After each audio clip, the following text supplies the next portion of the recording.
Assalamualaikum warahmatullahi wabarakatuh mga kapatid. Ay alam niyo ba kung nasaan po ako ngayon? Akala niyo nasa Tagaytay ako, pero hindi po.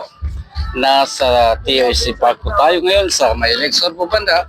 Akala natin ay parang Tagaytay, kaya napakaganda dito mga idol.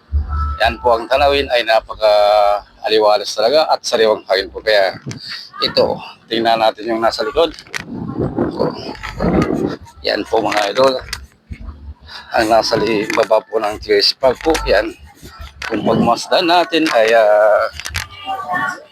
yan, matatanaw mo ang ganda ng lawa po ng pagmayari ng ating buting mayo na si Lani Cayetano po. Kaya yan po mga idol, napagaganda pa siya ng pamilya at barkada po yan po. At kung gusto niyo masyal, alas 5 po, 5 PM po magbubukas ang TRC Park at Lexor po. Pero dito po banda mga idol ay sa likod ko po ay ito yung tinatawag na Lexor na pasyalan po sa may fish farm at saka may mga bahay po yan po. At doon naman banda po sa kabila ay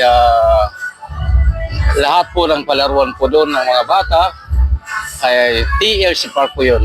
At dito po yung sa part 1 ay tinatawag na Lexor po. Kaya dito po, napakaganda dito ng tayo po.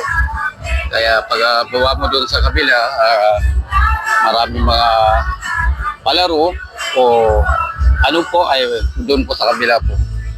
Kaya nagsan po mga tao dito mga idol pag itong araw ng December po. Pero hindi ibig sabihin po mga idol na December lang tayo pumasyal dito dahil normal lang po na hindi December po, nandito po ang aking pamilya po. Kaya mala taytay